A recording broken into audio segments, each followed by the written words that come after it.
Fábio França, ouvinte querido, ouvinte querida. Débora que está ouvindo a gente agora, óbvio. Eu não entendo nada de corrida de cavalo. Não sei se você entende, Fábio. Nada. Nada. Não. Nada é o zero absoluto. Não sei nada sobre corrida de cavalo. Eu sei que ganha o que chegar na frente, né? Eu até já fui pro Jockey, não sei se você já foi pro Jockey Clube. É lindo. Sim. Eu já fui, mas é mais para bacana. almoçar. É mais para almoçar. Você fica ali, aquele ambiente bacana, acho bonito o espetáculo, É claro ver os que eu cavalos fiz uma correndo. apostinha lá, mas não sabia nem por onde começar, né? Escolhi um ali. Só sabe que não ganhou. Não ganhou. Pois é. Agora, o que eu sei de corrida de cavalo se resume à leitura de um livro que eu trabalhava na revista Veja nessa época e eu vi em cima da mesa do editor de livros uma biografia de um cavalo. Eu falei, biografia de um cavalo, chamado Seabiscuit. Falei, não é possível, nunca li a biografia de um cavalo. Peguei e li a biografia de um cavalo, fiquei maravilhado. Depois veio um filme. Então quem quiser assistir, tem um filme sobre esse cavalo, Seabiscuit, que fez sucesso esse cavalo nos anos 30. Era um cavalo que não tinha nada para ser campeão. Ele era tipo o Garrincha dos cavalos, sabe? Perna torta. E eu era um monstro, era um gênio. Era uma coisa impressionante. Então a história é muito interessante. Ler esse livro foi muito interessante. É o que eu sei sobre corrida de cavalo. Já ouvi falar de um outro cavalo chamado Secretariat, que fez história, é o cavalo dos cavalos, o vencedor dos vencedores e tal. Então, eu estou falando isso porque na pista, obviamente, não tinha cavalo melhor do que esses cavalos, né? Mas digamos que você resolvesse pegar um cavalo campeão desse para dar a esse cavalo um destino, ou uma função, ou uma atribuição, ou demandá-lo para fazer outra coisa que não a corrida. Por exemplo, Fábio viajou de férias agora, voltou, fez malas. Tinha que levar as malas para o aeroporto, né? Você tinha lá umas malas. Será que se você fosse no lombo do Seabiscuit, seria a melhor coisa para chegar no aeroporto? Você imaginou? Você segurando sua mala, passaporte, documento, dinheiro, e andando nas avenidas para chegar até o aeroporto, para pegar seu voo internacional. Não faz o menor sentido. Não tem sentido. Então, usar o bom e velho táxi é muito melhor do que você pensar em ir com um campeão do turf mundial e tal. Não faz o menor sentido, né? Quando você tem algo bacana e acha que porque aquilo é bacana serve para tudo, você quebra a cara, né? Um bom pizzaiolo vai fazer o melhor sushi? Eu acho que não. Pode até ser que o sujeito seja prendado, mas é difícil. Um bom pintor de parede vai passar bem uma camisa? Será?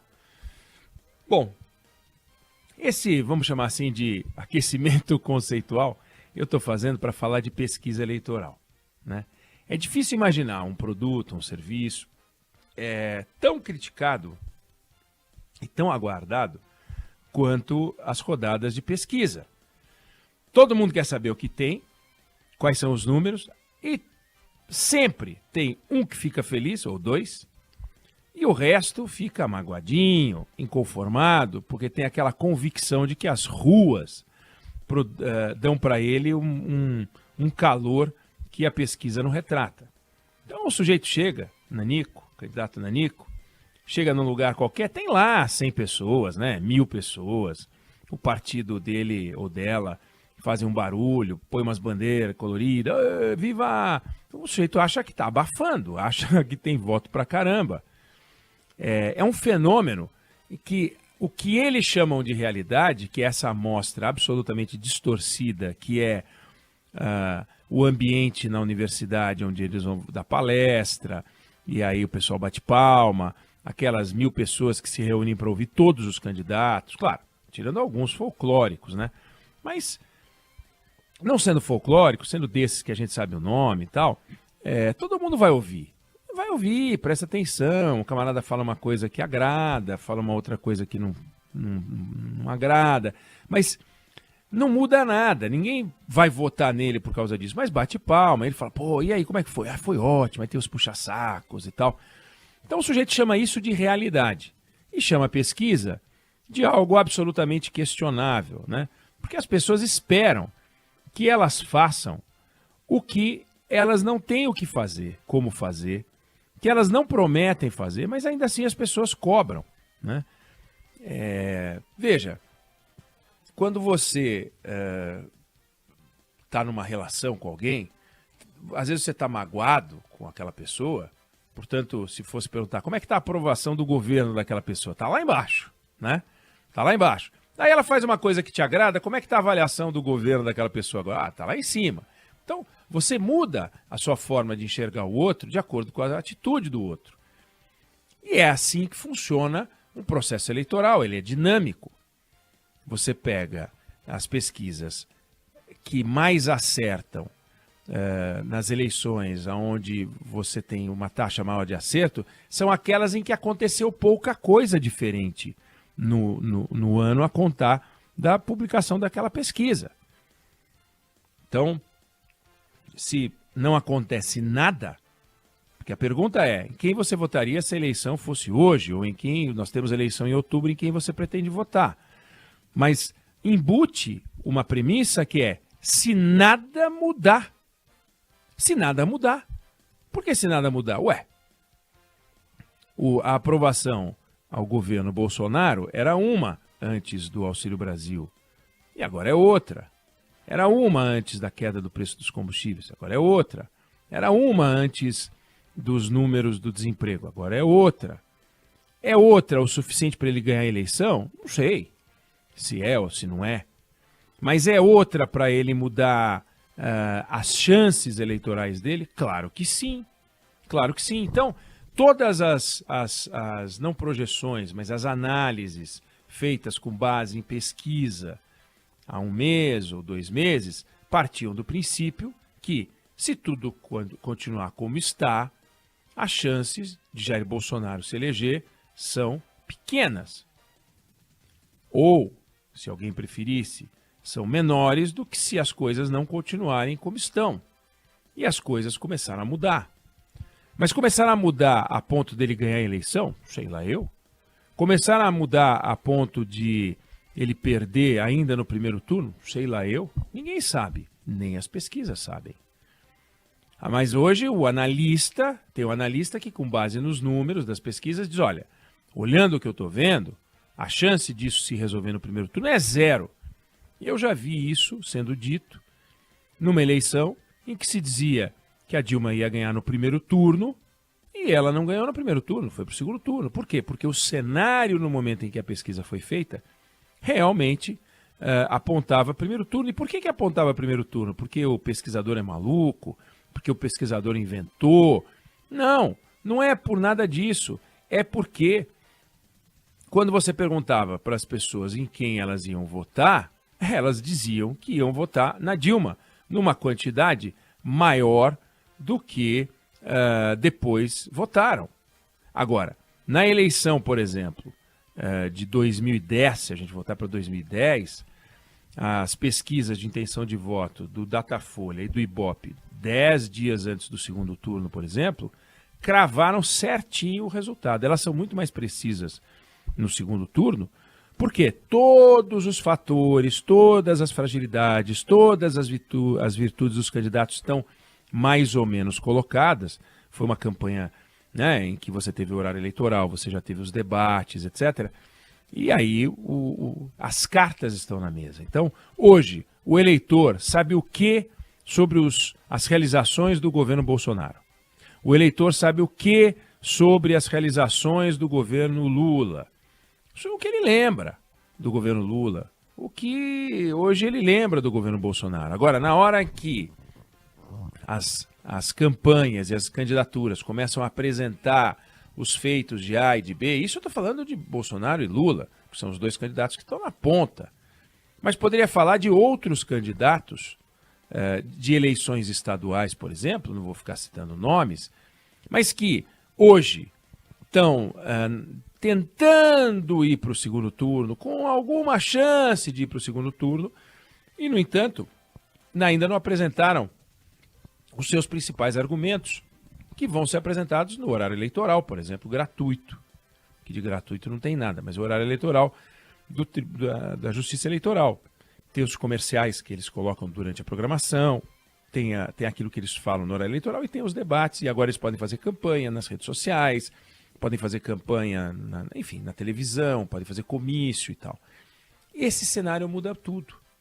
Porque se não mudasse, bastaria a gente contratar um instituto de pesquisa, agora em agosto, ele diz quanto que está e você já diploma o Lula, no caso, ou diploma o Fernando Haddad em São Paulo, ou diploma o Cláudio Castro no Rio, ou enfim, os Romeu Zema em Minas. Não é assim que funciona. Tem um dinamismo. E esse dinamismo, as pesquisas vão capturando. Não é que elas vão projetando. Elas não têm a capacidade de projetar. Elas têm a capacidade de sentir o que está acontecendo. E o eleitor muda de opinião.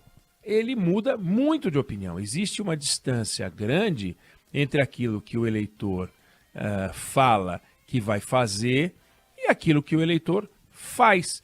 Quando, eu disse, os fatos estão mais ou menos colocados e não muda muito o cenário, a pesquisa pode acertar com uma boa antecedência e dentro de uma margem pequena.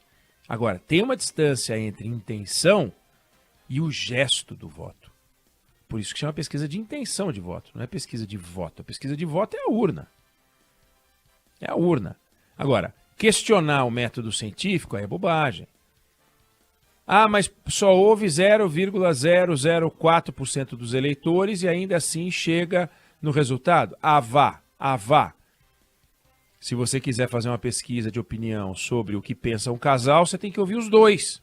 Então tem que ouvir 100%. Por que para ouvir o eleitor pode ouvir 0,004, que é o que se ouve? Porque é o suficiente. Tanto é que os institutos acertaram as pesquisas antes da eleição, há 10 dias, 15 dias da eleição, eles acertaram e acertaram mesmo. Dilma, em 2010, venceu Serra por 56-44 e em 3 diferentes rodadas o Datafolha mostrou exatamente isso nas pesquisas divulgadas.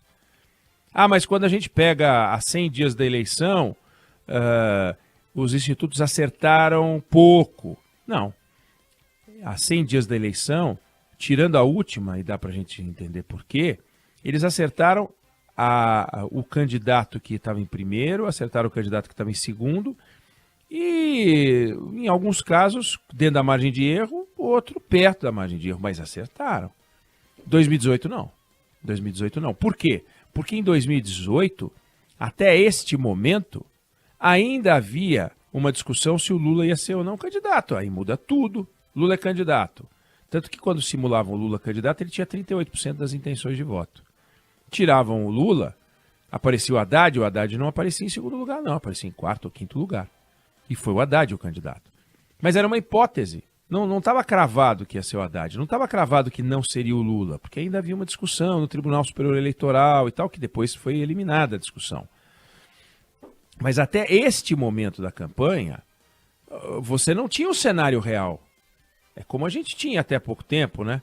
Que era insuportável, não sei, Fábio, se você gostava, mas cenário número 1, com o candidato A, B e o C. Cenário número 2, sem o B. Cenário número 3, sem o C. Parecia, sabe, eu quero a minha pizza sem tomate, a sua é sem queijo, a outra é sem cebola. Era um cenário sem cebola, com queijo, com tomate, era uma bagunça. Agora não, agora você sabe quem são os candidatos. Até outro dia tiraram mais um aí, não tinha um vidente que era candidato, um bruxo, tinha um doido aí que era candidato. Tiraram o cara, né? Tiraram o cara. O processo eleitoral ganhou com isso, óbvio. Chega, né? Vamos botar quanto menos aventureiro, melhor. Mas tiraram o camarada. E de repente ele ganha na justiça o direito de entrar de novo. Aí vai mudando, é uma coisa chata. Mas o fato é que em 2018 você tinha um candidato grandão que estava nesse vai, não vai, vai, não vai. Aí não tem como a pesquisa acertar. Mas só para a gente que vai ter hoje, por exemplo, tem pesquisa de novo. Tivemos pesquisa essa semana, 2. Vamos ter hoje de novo. Hoje eu acho que é Datafolha. E a partir de agora, né, Fábio, nós vamos ter um monte de pesquisa com mais frequência, porque falta pouco. Semana que vem é o debate. aqui na Band, né? É o debate, em parceria com a TV Cultura, o UOL, a Folha de São Paulo, parceria também com o Google. A gente tem o debate na Band. Esse debate, óbvio que ele interfere, porque você vai colocar frente a frente os candidatos para falar sem freio, sem as amarras dos assessores. Daí, esse debate vai ter milhares de edições que todo mundo vai colocar nas redes sociais, em cada uma das edições um vai ganhar e vai ser aquela loucura e tal. E você tem o horário eleitoral, começa dia 26, interfere. Você tem entrevistas que os candidatos dão, tudo interfere. Então nós vamos acompanhar e não vamos esperar da pesquisa aquilo que a pesquisa não pode dar. A pesquisa não faz previsão. A pesquisa não tem valor preditivo. A pesquisa não faz projeção. A pesquisa não é aquela coisa... Boletim Focus, para o que você acha que vai ser a inflação? Não é o que eu acho. É o que as pessoas estão dizendo que elas acham. E veja, é o que elas acham. Não é um compromisso, elas não assinam um documento, não é o censo. No censo você pergunta quantos banheiros tem na sua casa, quantas televisões, quantas, né, tem máquina de lavar, não tem máquina de lavar. Aí é informação objetiva. Mas não é objetivo você dizer qual é a tua avaliação do governo A ou B, governo estadual ou governo federal, em quem você votaria se os candidatos fossem esse. Aí você apresenta o nome dos candidatos, primeiro você pergunta em quem ele vota. Aí ele fala, Fábio França. Aí você apresenta a lista dos nomes com o Fábio França no meio. Mas eu já falei Fábio França. Não, mas e se os candidatos fossem esses aqui? Então eu submeto o Fábio França a 2 escrutínios. Né? O primeiro é aquele em que o nome dele é falado sem nenhuma indução. O segundo eu coloco uma indução. De repente pode acontecer. Não. Nesse cenário aí o Fábio pode crescer, pode diminuir. Pode acontecer. Mas não é o ambiente real, mas é o único ambiente possível para a gente poder, pelo menos, ter uma noção. Tanto é válido que todos os políticos contratam institutos de pesquisa para poder acompanhar. É isso aí, vamos em frente.